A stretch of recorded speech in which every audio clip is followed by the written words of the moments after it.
Good morning guys! Pupunta kami ngayon sa Don Salvador. Bantaye!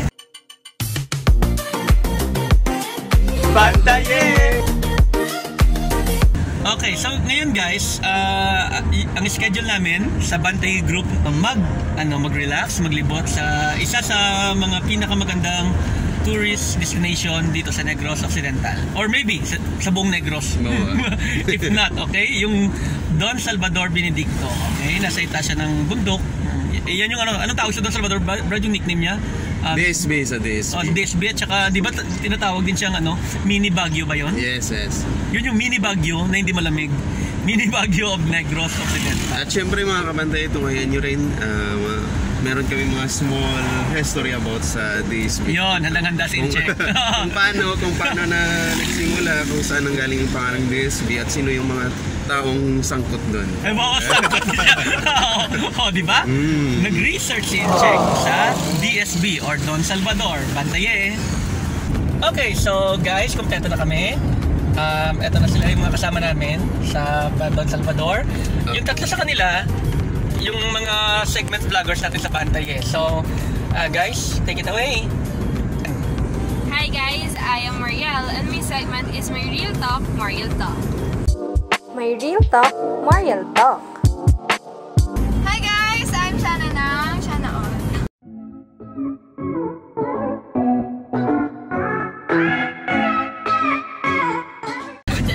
Hi guys, I'm Rachel and this is Rachel. Yeah.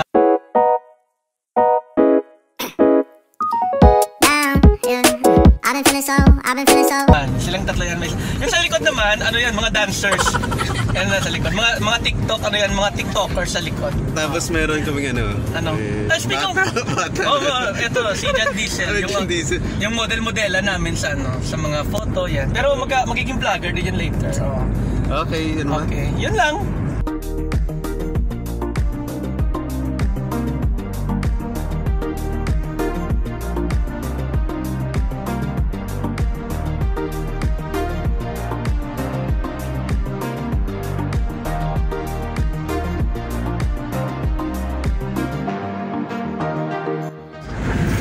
So yung sabi ni Incheck, yung pangalan nung nasa bundok sa kaliwa, yung Kanlandog, at saka yung bulkan naman dito, yung Kanlaon.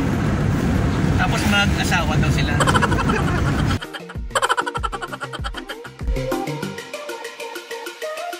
Okay, so guys, nandito na kami sa Don Salvador. And kung makikita niyo sa likod namin, yan yung isa sa mga symbols ng Lions Club, tama? Yes. At the same thing, isa sa mga pinakasikat na spot dito sa Don Salvador. Dito kami madalas magpa-picture. Basta nakita mo na yung lion na statue, Don Salvador talaga, di ba? At saka ito din yung isa, yung I love DSB. Yan. Magandang spot na dyan guys kasi may side na mataas. Pwede kang makipa-picture na selfie. And may makita mo yung rice terraces, yan. So later on, alamin natin kay Incheck bakit ba Don Salvador ang tawag dito. Bantaye! Bantaye! Okay guys, so it's lunchtime. Lunchtime na ba talaga? Anong time na Brad? sa 9. Hindi pa siya lunch, okay? Pero nagugutom na kami. So nasaan tayo ngayon, Brad? Nandito tayo ngayon sa Mountain View. Mountain View? Coffee Shop. Oo, yun. Mountain View, pero yung view dito, display view, mga display, pwede sila maging display, yan. Okay, display view. Mountain View muna. Okay, Mountain View at iinom tayo ng Mountain View. Promotion. Promotion na, Diyos ko. Brad, ano pag-uusapan natin? Isa sa pinaka masarap dito kapag nandito ka sa DSB yung pagkain, syempre. Ganun pa rin naman Ganun din naman yung rice Pero kakaiba talaga yung mahal? Mahal yung at mahal. saka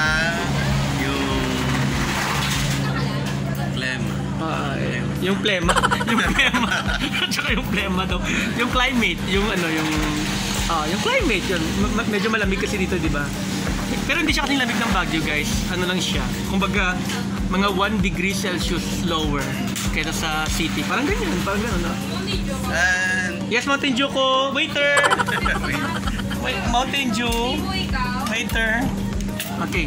And also, if you want to escape the City life.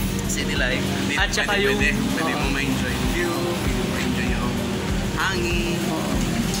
Kapag relax ka. Kapag isip-isip ka, muni-muni. Pero Brad, bakit nga ba ito tinawag na Don Salvador? Ito na. Bakit nga Based ito? on my research. Sa research. Don siya. Don Salvador Benedicto. Kinuha sa kay late former Vice Governor Salvador Benedicto. And also, Salvador Benedicto is one of the team leader na tinawag noon sa panahon ng mga pananakop. Waiter. Pananakop. Sa panahon ng World War II. Oh, si ano? Si Salvador. So si Salvador Benedicto Isa daw siya sa mga leader leader ng mga guerrilla para sa ng mga guerrilla, ibig sabihin ano yan, kalaban ng mga Hapon. Okay? During World War II. And then also Masalamat, Mar! Salvador Benedicto Waiter na waiter. Ito din namin siya ka-ubro. Hindi ka ka-ubra? Ano ba? Hindi ka ka-ubra? Okay. Si Mariel to. na yun lang yun. Yun lang. Pero bakit nga ba pinangalan ito sa kanya? Dito ba siya nakatira o ano? Dito. Lugar niya ba to? Yun nga. Ano? Dahil kung hindi dahil sa kanya, Hindi ba to? siguro ano, nasakot na talaga nila. Yung lugar na to? Okay, ganon. So parang ano, in memoriam. Yeah, in memoriam. Parang ano sa kanya, no? Tribute? So ibig sabihin kapag may ano, kapag halimbawa sakupin tayo ng China, isa ako sa magiging leader. Para yung lugar namin doon ipapangalan sa akin. Don Gilbert Paulo Pagapang. Pero bakit Don siya? May asyenda siya, no? Hindi ko na. Okay.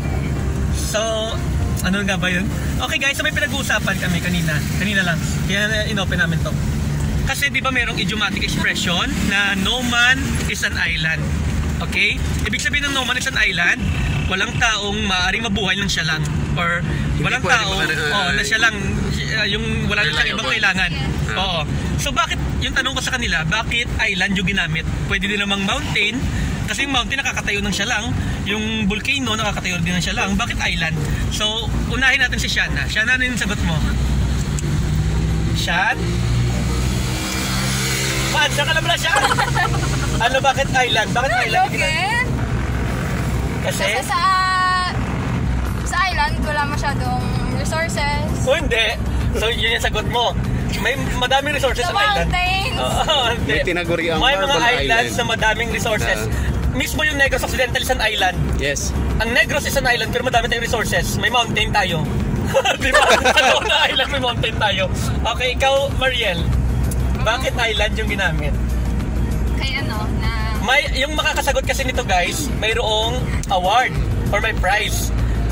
Libreng isang dairy cream ice cream sa SM. Go. Bakit island?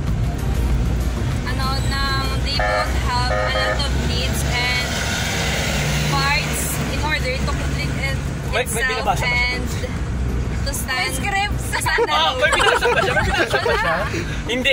Hindi ganun talaga. Hindi pa rin ganun. Rachel, may sagot ka? Wala. Walang sagot si Rachel. Sa likod. Yung sa likod. Kayo, may mga sagot kayo? Ano ka ni, sir? Bakit island?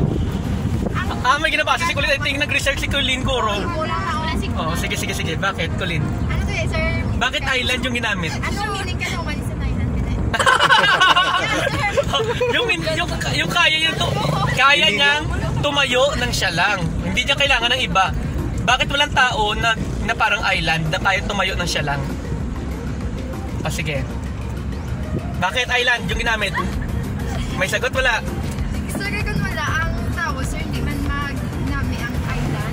Hindi. Gapon, layo bidya. Sige na, wala kami makasagot, no? Sir, Ano? Siya nagata kay last chance basi may answer ka. clue. Anong flu? Clue! Hindi na kayo mapapicture na tayo. Okay, ako na lang, mamaya ako sasagutin after ng Sige na, sir. pictorial. Clue. Mamaya ako sasagutin, magpipictorial muna tayo dyan. Sige na, bantayin. Bantayin. Ba't ka, sir? Imo? Oo. Ano ka, play? I think hindi idya. Sige, In order to be called one, they both have a lot of needs. a lot of needs. And part to complete it. Sir, clue? Yun ba? Sa mo lang sa internet mo na mo? Why? Kung Hindi. research lang tawon mo pa sa Hindi, video. hindi. Pero ari, all kagid siya. Hindi, pero, promise. sige na, promise. Pero, Nandun sa video. pero hindi mo na nga. Sige, ari. Okay.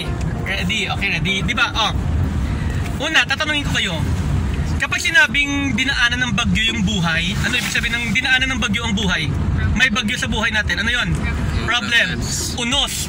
Di ba? Unos. And then pag sinabing water, lagi yan, yung kanyang water is life. Pero pag sinabing water, mga problem gaya ng dagat. Yung island, laging dinadaanan ng bagyo, laging dinadaanan ng unos, laging nakapalibot sa kanya yung problema, yung water. Okay, yung sea. Pero nakakatayo pa siya mag-isa. So, one eternity later. hello guys. Okay, so after Don Salvador, SM naman kami. Bantay eh.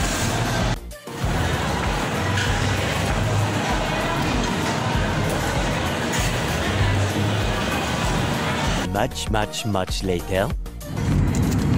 Okay, so mga kabantay Uwi na kami. We're going home. So far so good. Ito lang. And ito, mga kabante, actually first time pumunta ng Don Salvador ng apat dito sa likod. Ay no, tatlo lang pala kasi si John Diesel nakapunta ng Don Salvador. So yung tatlo sa likod ko, I don't know, Mariel, okay din ba sa inyo Don Salvador? Okay lang? Any reaction? Reaction to Don Salvador? Don Salvador sa trips. Yung hiray-hiray, ginrate mo. Nagtulog ka pa gani. Okay. Ano yung so far nag-enjoy kayo? Yes. Nag-enjoy. So far nag-enjoy yan sila. Pagod lang. So that's it. Bantaye! Bantaye!